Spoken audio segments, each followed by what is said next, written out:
Buen día. Hoy otro podcast de actualidad médica.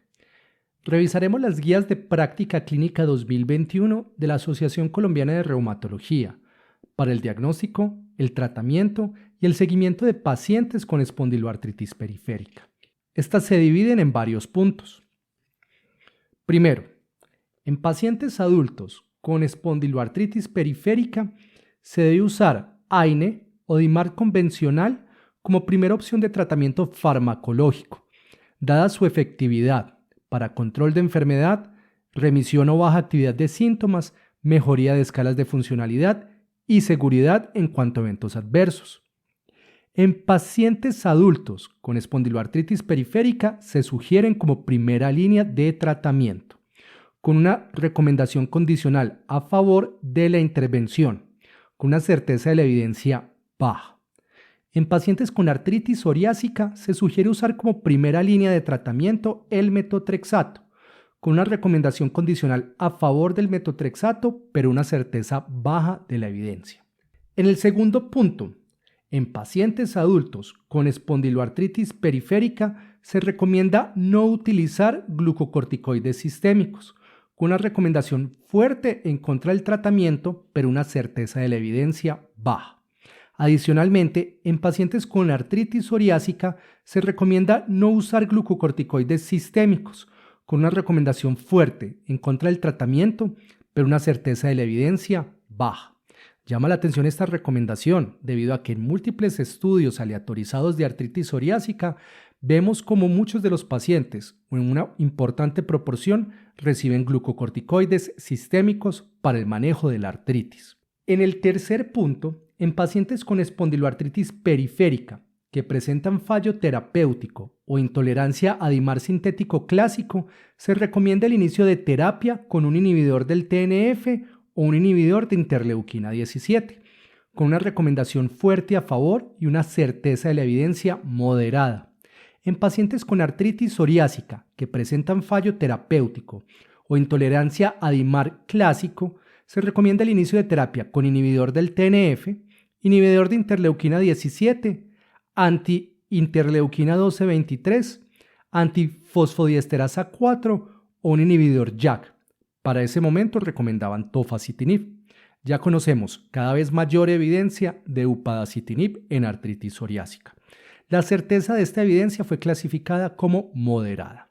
Adicionalmente, en pacientes con artritis psoriásica y compromiso cutáneo considerable que presentaban fallo terapéutico o intolerancia a DIMAR clásico, se recomendaba el inicio de terapia con agente que tuviera mayor eficacia sobre estas manifestaciones, como ixekizumab y secukinumab, con una recomendación fuerte a favor y una certeza de la evidencia como moderada. Como consideración de la implementación, entre los inhibidores de interleuquina 17A se sugería el uso de secukinumab o ixekizumab, por mostrar una mayor probabilidad de ser costo efectivos ante diferentes umbrales de voluntad de pago, en los países en los que se han evaluado en comparación con otros medicamentos de diferentes clases evaluadas. Llama la atención que no consideran abatacept por su evidencia articular, pero probablemente por su pobre desenlace en la parte cutánea, y pues las recomendaciones ya van mostrando su tiempo de desarrollo porque no tuvieron en cuenta los inhibidores de interleuquina 23 como guselkumab o risankizumab, que actualmente cuentan con autorización para uso de artritis psoriásica en Colombia. Pasemos al punto 4. En pacientes adultos con espondiloartritis periférica y falla a primera línea con DIMAR biológico, se sugiere utilizar como siguiente opción de tratamiento otro DIMAR biológico, ya sea del mismo o diferente mecanismo de acción, o un inhibidor JAK, con una recomendación condicional a favor de la intervención y una certeza de la evidencia moderada.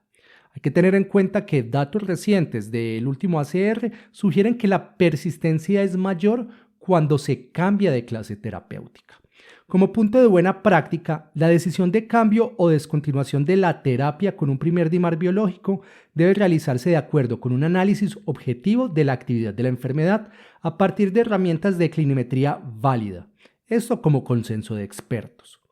En el punto 5, en pacientes adultos con espondiloartritis periférica y uveitis anterior, asociada como manifestación extraarticular, se sugiere el uso de metotrexato o sulfasalazina con el objetivo de reducir las exacerbaciones. Esto con una recomendación condicional a favor del uso de DIMAR clásico baja. La recomendación en adultos con espondiloartritis periférica y uveitis anterior que no responde al manejo con inmunomoduladores, se sugiere utilizar azatioprina con el objetivo de controlar la inflamación ocular, con una recomendación condicional a favor de la intervención y una certeza de la evidencia baja. Llama la atención por qué hacen esta recomendación teniendo en cuenta una mayor evidencia con los inhibidores del TNF, lo inusual que es utilizar azatioprina en nuestros pacientes con espondiloartritis periférica, excepto por enfermedad inflamatoria intestinal, y teniendo en cuenta la evidencia limitada en cuanto a manifestaciones extraarticulares de los DIMAR sintéticos clásicos. Llama la atención esto, pues probablemente es una recomendación más basada en experiencia y en costos que en la evidencia disponible en la literatura. Como punto sexto, en pacientes adultos con espondiloartritis periférica y uveitis asociada con manifestación extraarticular con indicación de DIMAR biológico, se sugiere el uso de un inhibidor del TNF con el objetivo de reducir la tasa de uveitis anterior aguda, con una recomendación a favor de la intervención, pero una certeza de la evidencia muy baja. Pues esto probablemente a la baja cantidad de estudios aleatorizados o ensayos clínicos aleatorizados para esta indicación en particular, pero se debe tener en cuenta los registros que hay con diferentes inhibidores del TNF y los estudios de inhibidores del TNF para uveitis, entre comillas, sin tener, por así decirlo, el uveitis asociado a espondiloartritis en estos ensayos clínicos aleatorizados. Vamos al punto 7. En pacientes con espondiloartritis periférica y enfermedad inflamatoria intestinal asociada, se sugiere el inicio de tratamiento con DIMAR sintético clásico, con una recomendación condicional a favor de la intervención, pero una certeza de la evidencia muy baja. En el punto 8, en pacientes con espondiloartritis periférica y enfermedad inflamatoria intestinal asociada que no responden al manejo con DIMAR sintético clásico, se recomienda el uso de un inhibidor del TNF sobre el tratamiento con otros DIMAR biológicos tipo antiinterleuquina 17 o antiinterleuquina 12-23, con una recomendación fuerte a favor del uso del inhibidor del TNF. Con una certeza de la evidencia moderada para inhibidores de interleuquina 17 y muy baja para inhibidores de interleuquina 12-23.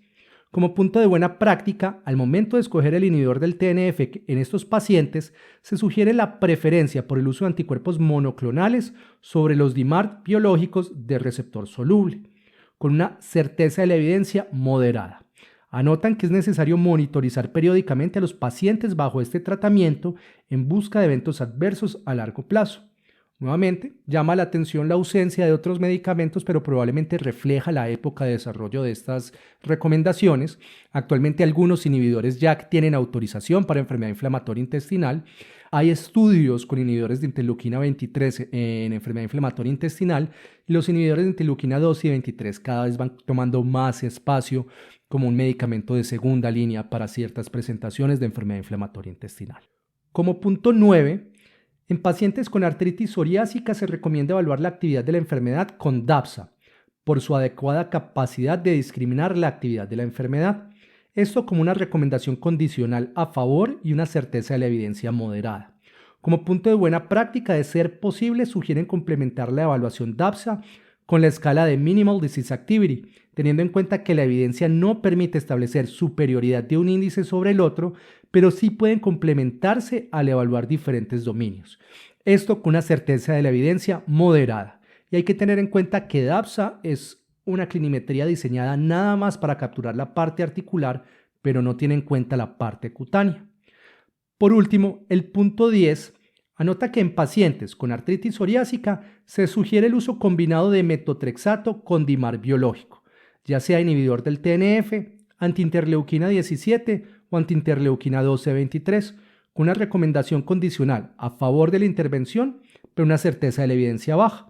Nuevamente reflejando la época de desarrollo, no se hace mención de los inhibidores JAK, que se pueden utilizar sin metotrexato, y hay que tener en cuenta que esta recomendación probablemente se basa en la evidencia de que parece haber una mejoría de la persistencia cuando se combinan los biológicos con metotrexato. Te invitamos a que participes en la sección de comentarios. ¿Qué quieres escuchar? ¿Cuáles son tus temas de interés? Síguenos en www.reumatología.online. Encuéntranos en YouTube y Facebook como reumatología.online, en Instagram como Dr. Sebastián Herrera, en Twitter como reuma-online- o Reuma Times. Escúchanos en todas las plataformas de podcasting como Spotify, Google Podcasts, Spreaker y Apple Podcasts. Puedes ingresar también a nuestro podcast privado en podcast.reumatimes.com. Allí podrás encontrar revisiones de tema y el archivo de los simposios Reuma Times. Los esperamos con información concisa y de utilidad en un próximo podcast.